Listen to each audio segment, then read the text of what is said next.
कि तंज़ो मज़ाह के ज़मरे में आज कुछ बातें पुराने दोस्तों की नज़र, पुरानी फिल्मों की याद में बातें मैं कर रहा हूँ।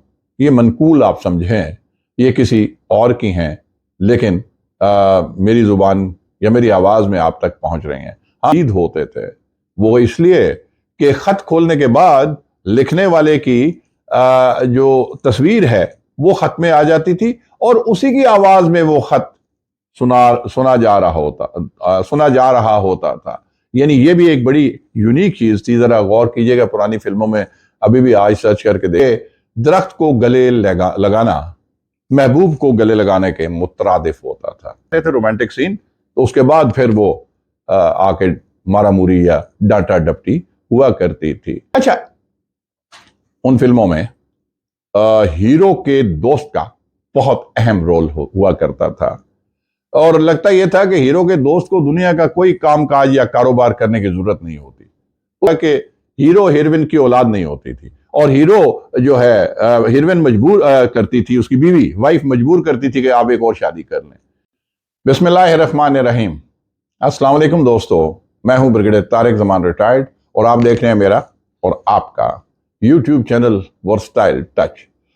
अच्छा दोस्तों, चूंकि मेरे व्यूअर्स में हर उम्र और हर तबका फिक्र के लोग हैं, इसलिए मैंने सोचा कि तंज़ो मज़ाह के ज़मरे में आज कुछ बातें पुराने दोस्तों की नज़र, पुरानी फिल्मों की याद में आपके गोश गुजारूं।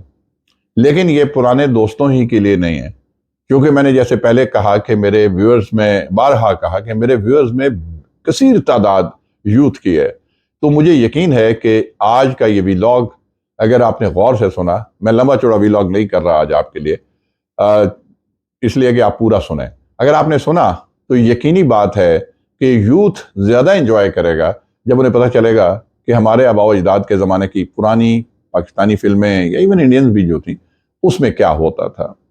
अच्छा दोस्तों, ये मेरी अपनी तहरीर नहीं है, मैंने कहीं से ये पढ़ी, मेरी नज़र से गुजरी, तो मैंने इसके मोटे मोटे पॉइंट्स ज़हन में रख लिए।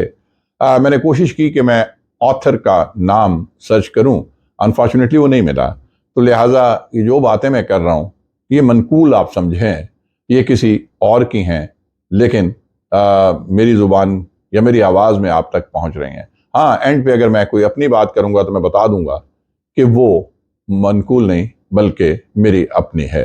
तो दोस्तों, मुझे यकीन है कि इतनी हेक्टिक रूटीन, इतनी थका देने वाली रूटीन के बाद जब आप ये वाला वीलॉग सुनेंगे तो आपके लबों पर बेसाख्ता मुस्कुराहटें बिखर जाएंगी। जी तो दोस्तों, हम बात कर रहे हैं पुरानी पाकिस्तानी फिल्मों की। अरे दोस्तों, पुरानी पाकिस्तानी फिल्मों में ना ग्रैंड पियानो का रोल बड़ा अहम होता था। आज भी लोगों ने उसको डेकोरेशन के तौर पे या एंटीक के तौर पे रखा होगा, लेकिन उस पुरानी फिल्मों में अमीर हीरोइन जो थी उसके घर ग्रैंड पियानो तो जरूर होता था, जिसे बेचारा गरीब हीरो ना सिर्फ बजाना जानता था बल्कि बजा बजा कर साथ ही बेवफाई के शिकवों भरे गीत भी गाया करता था, जिसे सिर्फ हीरोइन समझती थी और समझकर वो साड़ी का पल्लू जो है वो मरोड़ती थी, जबकि बाकी जो क्राउड बैठा होता था वो अहमक और धामड़ बना बैठा सुनता रहता था। लेकिन याद रखें, मैं उस क्राउड की बात कर रहा हूं जो फिल्मों में बैठा होता था। मेरे व्यूअर्स माशाल्लाह इंटेलिजेंट, जीनियस और बहुत अच्छे हैं, मैं उनको नहीं कह रहा। अच्छा, एक और मजे की बात कि उस जमाने में खतूत का बड़ा अहमियत थी, उनको खतूत का बड़ा अहम रोल होता था कि हाथ से लिखे हुए खत ईमेल से भी ज्यादा जदीद होते थे। वो इसलिए कि खत खोलने के बाद लिखने वाले की जो तस्वीर है वो खत में आ जाती थी और उसी की आवाज में वो खत सुना जा रहा होता था।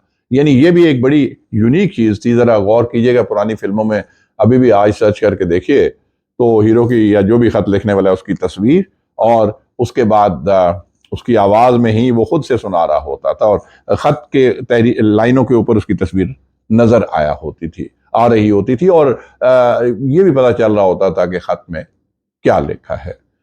अच्छा, एक और बड़ी मजे की चीज, उन फिल्मों में बकरे के लेले या दुम्बे के लेले की ना बड़ी अहम रवायात हैं और बड़ी अहम यादवाश्त हैं, बड़ा अहम किरदार होता था कि यूं ही हीरोइन को हीरो से प्यार होता तो करीब ही मौजूद बकरे के लेले की तो मौजें ही हो जाती थी, और इसलिए कि हीरोइन जोर से उसको जफ्फी डालकर चूमना शुरू कर देती थी। वैसे आजकल की फिल्मों में ये मौजें बराह रास्त हीरो ही की हो जाती है। अच्छा, पुरानी फिल्मों में हीरो हीरोइन के मोहब्बत का इजहार गानों के दौरान बड़े मुनफरिद अंदाज में होता था, यानी दो फूल या दरख्तों पर बैठे तोता मैना इस मोहब्बत का इजहार किया करते थे। और बड़ी मजे की बात यह है कि कैमरा उस वक्त वहां पे फोकस हो जाता था, दो तोते तोता तोती दिखाई देते थे या दो फूल दिखाई दिया करते थे। अच्छा, दरख्तों का भी बड़ा अहम किरदार होता था उन फिल्मों में, क्योंकि दरख्त को गले लगाना महबूब को गले लगाने के मुतरादिफ होता था। हीरो को देखते ही अच्छी खासी अच्छी मतलब भली हीरोइन जो है उसको सांस चढ़ जाती थी और वो हुके भरने लगती थी। और अगर आप पुरानी फिल्मों में जाएं ना तो आपको शबनम जो है, डॉक्टर यूनुस भट्ट ने बल्कि एक जगह अपनी तहरीर में उनका जिक्र भी किया कि वो डायलॉग बोलने से पहले और बाद में सिसकी जरूर लेती थी। अब डायलॉग की नोयत पे डिपेंड करता था कि सिसकी पहले लेनी है या बाद में, रोमांटिक है डायलॉग या दुख भरा है, वो उसका तायुन जो है वो उसकी नेचर पे होता था। अच्छा, उन फिल्मों में डॉक्टर्स इतने माहिर होते थे कि वो देखते ही हार्ट अटैक और कैंसर का पता लगा लेते थे, और वो भी बगैर किसी टेस्ट के। और सोने पे सुहागा ये कि वो मरने की डेट भी खुद ब खुद उसी वक्त देयर एंड देन दे दिया करते थे। और फिर कोई बुरी खबर सुनने के बाद हाथ में पकड़ी हुई चीज लाजमन गिर जाया करती थी, चाहे वो ट्रे हो या कोई और चीज छन से टूट जाया करती थी। अच्छा, पुरानी फिल्मों में जब हीरोइन घर छोड़ के जाती थी नाराज होके, तो उसके जो जुमला मलबूसात, जूते, ज्वेलरी, मेकअप का सामान करिश्माती तौर पर खुद ब खुद एक सूटकेस में फिट हो जाया करता था और पैकिंग की उसको एज सच जरूरत नहीं पड़ती थी। अच्छा, गाने और रक्स की बड़ी अहमियत होती थी। वो इस तरह इतनी अहमियत हासिल थी गाने और रक्स को कि अगर विलन को कोई छेड़खानी करनी भी होती या लड़की के बाप ने भी अगर अचानक आकर बेइज्जत करना भी होता तो वो गाने और रक्स के खत्म होने का इंतजार किया करते थे। यानी हीरो और हीरोइन वो गाना पूरा कर लेते थे, रोमांटिक सीन, तो उसके बाद फिर वो आके मारामुरी या डांटा डपटी हुआ करती थी। अच्छा, हीरोइन, मजे की बात है उन फिल्मों में कि वो रोड पर ही नाच गाना किया करती थी और लोग बड़ी तहजीब से उसे देखा करते थे। तहजीब के दायरे में रह के सड़क के किनारे लाइनों की लाइनें लगी होती थी और हीरोइन की सहेलियों को पता होता था कि हीरोइन ने कौन सा गाना गाना है, और वो हमेशा उससे मैचिंग, हीरोइन से मैचिंग ड्रेस पहन के आया करती थी। और कोर्स डांस की प्रैक्टिस भी लगता है वो घर से करके आया करती थी। अच्छा, उन फिल्मों में हीरो के दोस्त का बहुत अहम रोल हुआ करता था और लगता यह था कि हीरो के दोस्त को दुनिया का कोई कामकाज या कारोबार करने की जरूरत नहीं होती। उसका काम सारा दिन वेला हीरो के साथ दुम छल्ले की तरह जुड़े हुए फिरते रहना होता था। यह भी जरा गौर कीजिए, रिकॉल कीजिए, यू वुड एंजॉय। अच्छा, पुरानी फिल्मों के क्लाइमेक्स में हीरो की मां और महबूबा हमेशा विलन के कब्जे में बंधी हुई मिलती थीं और हीरो की सारी जिदोजहद पर पानी फेर देती थीं। जब वो विलन दिखाता था तो हीरो बेचारा जीती हुई बाजी हार के हथियार डाल देता था। अच्छा, एक और उसमें है कि अदालत का फैसला हीरो के खिलाफ आने के बावजूद हम सबको पहले से पता होता था कि आखिरी वक्त में हीरो जख्मी हालत में घिसटता हुआ अदालत में का दरवाजा खोलकर आके कहेगा, मिलॉर्ड रुक जाइए। और फिर वो असल सबूत दिखाता था कि मैं तो असल सबूत अब लाया हूं।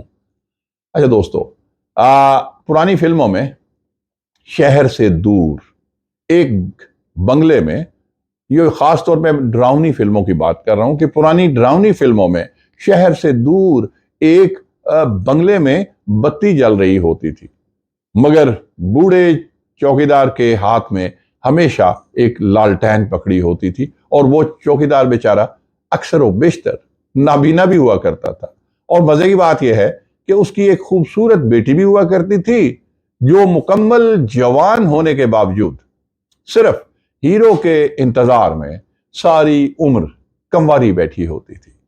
और कभी किसी ने यह नहीं सोचा था कि न जाने वो चौकीदार इस बंगले में अकेला क्या करता था, क्या कर रहा होता था, उसे तनख्वाह कौन देता था।